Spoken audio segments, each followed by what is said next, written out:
Hello there guys and girls, and welcome to another day in paradise. So we are now into June. We are almost halfway through the year, and that also represents a very special time for me, because it means I've now been doing this motovlogging thing for an entire year. Here's what I feel I've learned from that year's experience of doing this.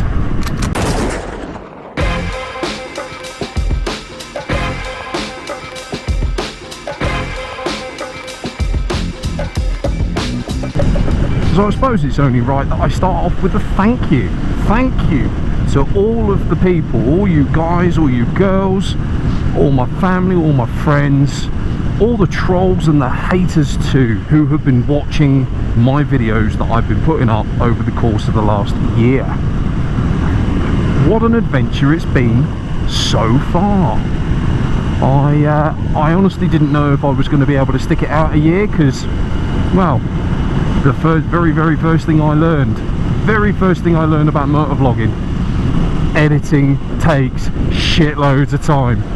Going out and recording all of these beautiful roads and all of this stunning scenery and chatting bollocks over the top of it is easy. It takes time to go out and do that, but to then sit there and go through all of your raw footage and to try and condense that, sometimes ruthlessly, to cut that down into 10 to 12 minutes worth of blabbering on highlights is quite it's very time consuming. It can be quite difficult deciding what to cut out and what not, but I am so glad that I have decided to do this. I'm so glad that I'm still sticking it out, and I'm really excited for what the next year holds for me.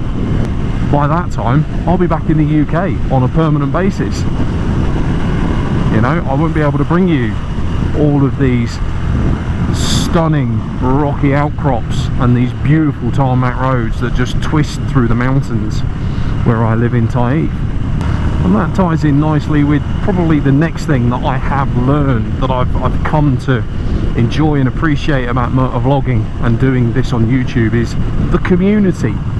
I know Six Miffity was saying recently that he thought the motovlogging community had changed, had died off, but actually I'm going to counter what he said, that as somebody who's only been doing this for a year, as somebody who is still very small fry in the grand scheme of things, but is still learning and is still enjoying it, the biggest satisfaction that I've had is getting a community of people who, you know, take the time to respond to my videos, who take the time to comment on my videos, to like my videos, to dislike my videos, and provide some feedback, and just trying to work out what content people want to see. It's been such an amazing interaction with people. Like I say, being able to meet up with people when I'm in the UK and have people talk about my videos. Oh, I really liked it when you did that, and hang on, didn't this happen to you whilst you're out and about? And the wider social media stuff that goes with it. Obviously I'm quite a big Twitter user, and that tends to be my main method of communicating with people and talking about my videos and talking about the motovlogging and the motorbiking scene in general. People were talking about, well, they weren't talking about, but I was trying to get people to be made aware that there was this knobhead British expat who was doing the motovlogging thing, who was doing the motorbiking thing, but I was doing it out in Saudi Arabia, which nobody's ever going to have seen or heard of. And it's great to get that sort of feedback. People comment on my videos and they tell me that they don't realise just how beautiful this country is, or, you know, how civilised this country seems to be at times, and it gives me the motivation to go out, to record the videos and to put them up to share with you guys. The comments, the feedback, the love that I'm getting from you guys is just fantastic, and thank you for everyone who's taken the time to comment on any of my videos over the last year. I have really appreciated it. There have, of course, been some fantastic highlights for me over the last 12 months, directly as a result of doing motovlogging, getting into this motovlogging game, or things that I've done that have been particularly memorable for me that I've really enjoyed sharing with you. The Panigale 1299S test ride is way up there, without a shadow of a doubt. Oh my God! Going over to the Isle of Wight, this all came about as a result of an off-the-cuff comment. Why don't I come over and see you guys? So, huge thank you there for Smo buying me an ice cream. Silly Sausage Fest, which was held at Lumie's Motor Cafe last year, where I kind of announced my arrival to the world, to the UK motor vlogging scene. It is jam bloody packed. Mr. Spicy, I told you I'd sort the weather, mate. No, I said I'll give you a hug. You can get a hug for coming that far. How you doing, man? People at that point started taking notice of me, and it's always fantastic to hear people commenting on my videos saying, you know, they met me at Lumie's, or they met me at the Sausage Fest, and they followed me since, and I'm really, really grateful for that. But I'm planning my own party for when I eventually get back to the UK on this little machine. What are the highlights have there been? Seeing the story of the 848 develop, my project superbike that I got for an absolute bargain. I've only gone and bought myself a Ducati superbike, haven't I?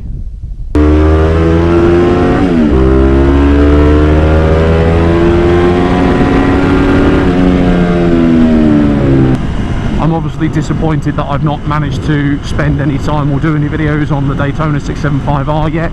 That, unfortunately, was circumstances. I've only had one opportunity to get back to the UK since I own that bike and ride it, and for the majority of that time we had to deal with Storm Doris, for which I had to utter a very sincere apology. So yeah, I'm very, very sorry guys. I would like to apologise from the heart of my bottom that what I actually brought back to the UK with me was a fucking storm. But I will be spending time on the Daytona, and I will be dragging the SV650 out of it's not quite retirement, but through a lack of use and a lack of maintenance. The poor girl is languishing in my lockup, and I'm looking forward to getting her back up and running and riding her around. I have to admit I know we've got a little bit of tunnelage.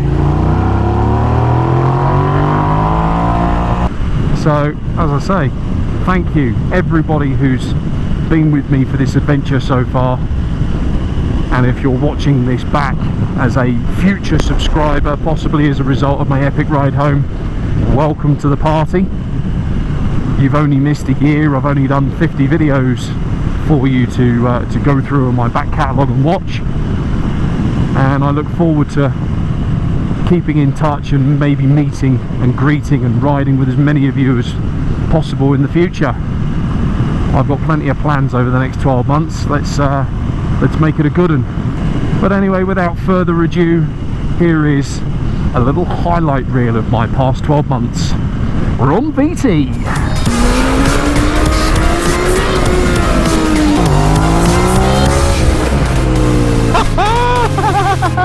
Well, this is bloody good fun, and do you know what? Even if I don't get the wheel of mine off the deck at all, I will still be chuffed to the buggery. See, she wants to go, she wants to go, she wants to go, she wants to go!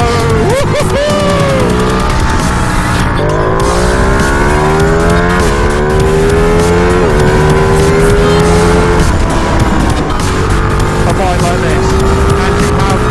Oh, that noise! 40 fucking miles an hour in a national? Jesus Christ! But you know there's some people out here who test riding Panigales.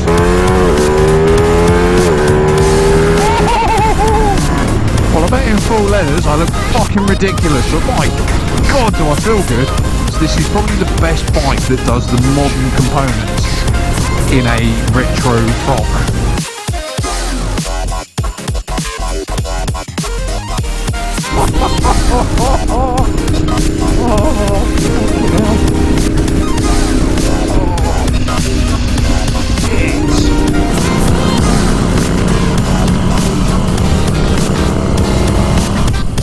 to think I nearly bought a Harley Davidson, so I would have been part of this crew. Scooters everywhere. Unlike the UK, you can actually be cool and have a scooter in Milan. That is not the normal position for the gear selector, and that is pretty well seized. I'm currently without both of my motorbikes, which does make that motor vlogging thing a bit awkward.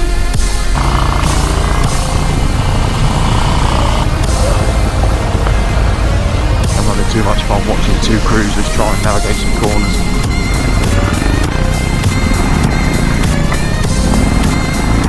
Oh shit, that's a whole lot of fucking neutral.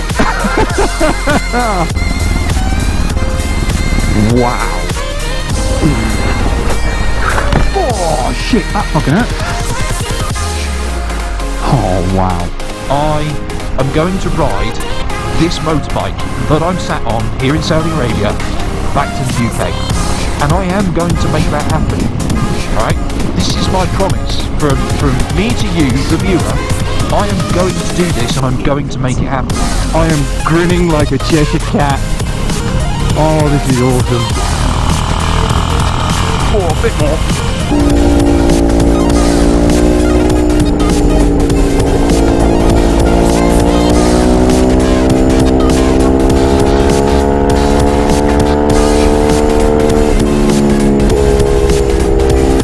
Yeah, so this was the whole point of buying the Scrambler.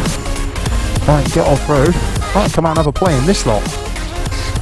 And she will take it. And that's what this is all about. That's exactly why I wanted a Scrambler. So there we go, guys. That's been the highlights of my last 12 months. My first 12 months as a motovlogger. May there be many, many more adventures and many, many more months and videos to come. So I'm going to continue enjoying this stunning scenery, this exceptionally good weather, and this beautiful bike. And I shall see you guys in the next video. Masalama.